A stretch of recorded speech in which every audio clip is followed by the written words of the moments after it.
초등학교 때는 공부를 거의 안 했던 것 같아요. 왜냐하면 재미가 없었어. 좀 시시했어, 내용이. 그리고 김두한님?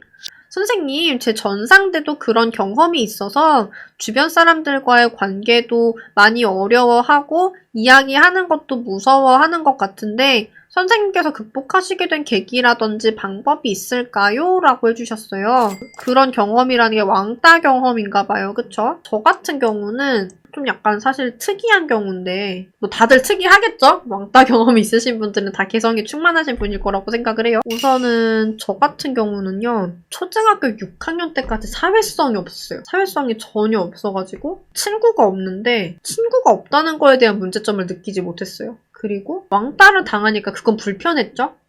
왜냐하면 뭐 애들이 나를 공격하니까? 근데 이제 사실 공격하는 건 싫은데 굳이 친구가 필요하다는 생각은 안 해봤어요.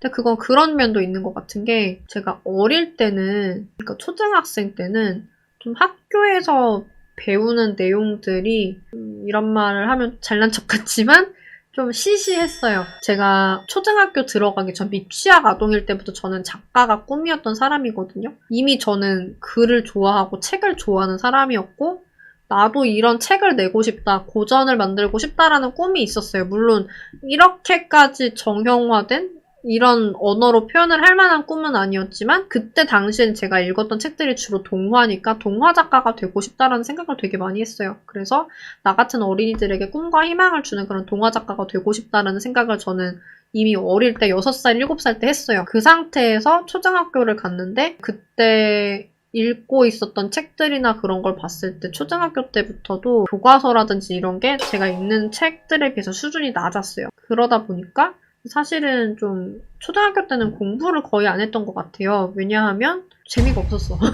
좀 시시했어, 내용이.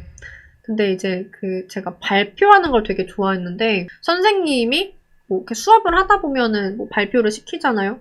발표하는 걸 좋아하니까 발표는 맨날 했는데 이제 애들이 그때 저한테 별명을 뭐라고 했더라? 하도 옛날인지 기억도 안 나는데 슈퍼전과라고 불렀던 것 같아요. 그러니까 자기들은 희원이를 이기려고 전과를 보고 오는 거예요. 발표를 할 때 선생님한테 이쁨 받고 싶어서. 근데 저는 사실 뭐 이렇게 전과 같은 거 안 보고 그냥 제 생각을 얘기를 하는 거였어요. 근데 이제 그러다 보니까 이 친구들이 전과엔 저런 내용이 없는데 선생님이 희원이만 칭찬을 해. 이게 너무 기분이 나쁜 거예요. 그래서 주로 제가 왕따를 당했던 이유는 선생님이 저를 편애한다였어요. 선생님들 입장에서 저를 편애할 수밖에 없었던 게 제가 일단 어머니 없이 자랐거든요. 어머니 없이 자랐고 그리고 좀 집안 형편이 어려웠고 그리고 할머니 밑에서 자랐어요.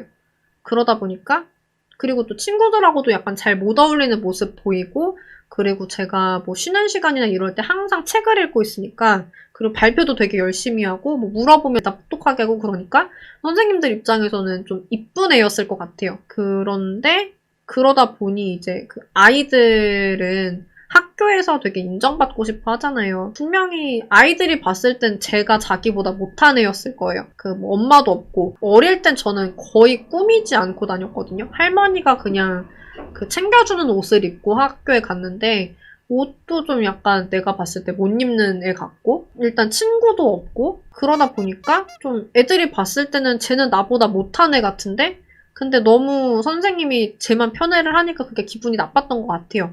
그런 부분에서 좀 왕따를 많이 당했었는데 근데 그렇다고 해서 제가 뭐 거기서 뭐 꿀리거나 그러진 않았고 할 말 다 하면서 그러다 보니까 오히려 더 싫었을 수도 있는데 네 어쨌거나 좀 그랬거든요. 그런데 중학교 올라가서부터 좀 질문을 스스로에게 하기 시작했어요. 왜 나만 친구가 없지? 그리고 그때부터는 어떻게 친구를 사귀어야 하는지를 고민을 되게 많이 했던 것 같고 다행히 이제 저한테 다가와줬던 친구가 있었어요. 이제 그 친구 같은 경우가 좀 특이한 게 되게 활발하고 되게 핵인싸 같은 애였는데 그 자기들의 그 핵인싸 무리에서 좀 싸우고 나온 거예요. 근데 그러더니 저한테 온 거죠. 그리고 그 친구랑 중학교 3년 내내 엄청 붙어 다녔어요. 엄청 붙어 다녔고 사람들이 다 너네 같은 애가 어떻게 붙어 다니냐라고 할 정도로 되게 너무 스타일이 달랐거든. 저는 되게 좀 조용한 범생 스타일이고 뭐 꾸미는 거 전혀 관심이 없는 애였고 그 친구 같은 경우 되게 활발하고 그리고 막 연예인도 준비하고 그런 친구여가지고 엄청 이쁘고 그랬거든요. 그런 애들 둘이 붙어 다니니까 어른들이 봤을 땐 이상한 거죠. 얘는 좀 착실하게 공부하는 애 같고 쟤는 좀 약간 날탱이 같고 그런데 어떻게 둘이 저렇게 다니나 라고 생각을 했었던 것 같은데 옆에 다행히 그런 친구가 있다 보니까 저에게는 좀 그 친구가 롤모델이 됐던 것 같아요. 그래서 옆에서 아 얘는 이럴 때 이렇게 말하는구나, 얘는 이럴 때 이런 표정을 짓는구나, 이런 걸 좀 많이 봤던 것 같고, 그리고 또 이 친구가 제가 많이 답답했던 것 같아요. 안 꾸미고 그러니까 전화가 나가가지고 꾸미는 거 막 이런 것도 막 같이 꾸미고 뭐 스티커 사진 이런 것도 같이 찍고 막 그랬었어요. 그러다 보니까 저도 이제 뭐 이렇게 다른 애들은 다 화장하고 그러니까 이런 것도 관심이 많이 생겼는데 저는 또 이제 어머니가 안 계시다 보니까 뭐 화장 뭐 이런 거 알려줄 사람도 없는 거예요. 근데 이제 제가 어릴 때 되게 좋아했던 게 집 앞에 서점이 있었는데 서점에 가가지고 책을 그렇게 많이 봤어요. 집안 형편이 좋지가 않으니까 책을 살 수는 없고 연습장 가져가가지고 책을 막 이렇게 책에 있는 내용들 막 쓰고 그랬거든요. 근데 이제 서점 주인분들도 제가 항상 그렇게 행동을 하는데도 불구하고 그냥 책을 좋아하는 애구나라고 생각을 하고 많이 내버려 두셨어요. 가끔은 뭐 요구르트 이런 것도 갖다 주시고 하시는 걸 보면은 그냥 좀 기특하기도 하고 안쓰럽기도 하고 그랬나 봐요.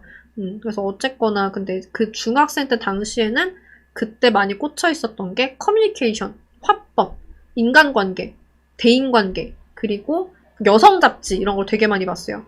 그래서 좀 그렇게 시간만 나면은 저는 서점에 가서 서점에서 되게 많은 걸 배웠어요. 책도 엄청나게 많이 읽었고 대인관계에 대해서. 그리고 또 옆에 있는 롤모델이 되는 친구라든지 뭐 그 친구 말고도 다른 친구들도 장점이 되게 많으니까 걔네들 거를 많이 보면서 나랑 이런 점이 다르네? 이런 걸 좀 많이 관찰을 했던 것 같아요. 그리고 고등학교 올라가서는 좀 제가 배웠던 것들을 많이 시도를 해봤던 것 같고 특히나 이제 그러면서 고3 때는 한 문학회에 속하게 돼요. 전국 규모 문학회에 속하게 되는데 거기가 60명 정도의 그 또래들이 오는 곳이었어요. 근데 거기서부터는 애들이 나 사실 왕따야라고 말하면 안 믿더라고요. 그때부터 좀 많이 자신감을 얻어서 어딜 가든지 제가 좀 모임의 중심이 되는 역할을 맡았거든요. 그래서 사실 좀 성격을 바꾸는 데 있어서 미리 간접 경험이든 직접 경험이든 지식을 많이 쌓고 이걸 내가 좀 펼쳐볼 수 있는 무대가 필요했던 것 같은데 저에겐 그 무대가 문학회였던 것 같아요. 변화를 하고 싶으신 분들이 잘 못하는 게 뭐냐면 사람들이 나는 당연히 이렇게 행동할 거다 이런 상황에서라는 기대가 있거든요. 그 기대에 맞게 행동하려고 많이 노력을 하는데 그러다 보니까 나는 사실은 좀 더 명랑한 캐릭터가 되고 싶어도 내 주변 사람들 날 되게 어두운 캐릭터 인식하고 있으면 갑자기 안녕 하고 밝게 나갈 수가 없어요.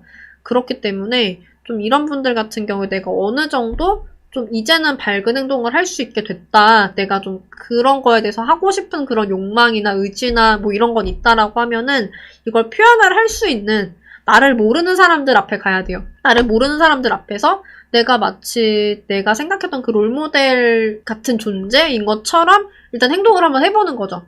그럼 그 사람들은 나에 대한 초기 기대가 없으니까 일단은 쟤는 원래 저런 애인가 보다 하고 받아들여 주거든요. 그렇게 해가지고 내가 조금씩 그런 모습에 나를 늘려가다 보면 성격이 바뀌거든요. 그런데 나에 대해서 똑같은 기대를 갖고 있는 사람들 속에만 둘러싸여 있으면 내가 아무리 성격을 바꾸려고 노력을 하고 뭐 배우고 그러려고 해도 그게 안 되는 경우가 되게 많아요. 그래서 일단은 내가 원하는 모습을 만들고 그 모습을 펼칠 수 있는 곳에 가서 펼쳐봐야 돼요. 그러면서 내가 원래 내 일상 속에 있던 나와 그리고 새로운 무대에 있는 나와 이 두 사람의 갭을 좁혀나가야 되거든요. 그렇게 하다 보면은 사실 좀 성격을 바꾸는데 굉장히 그쵸 성공적으로 성격을 바꿀 수 있습니다. 네, 그래서 지금 김두한님께서는 전 상대분이 아직도 좀 그런 걸 어려워한다라고 얘기를 해주셨는데 어떻게 극복을 했냐, 계기나 방법이 있냐라고 해가지고 좀 긴 얘기를 드렸던 것 같아요. 계기는 왜 난 친구가 없을까? 라는 생각을 갑자기 하게 된 거. 그리고 방법이 있냐라고 해서 제가 좀 어떤 식으로 했었는지를 좀 알려드렸어요.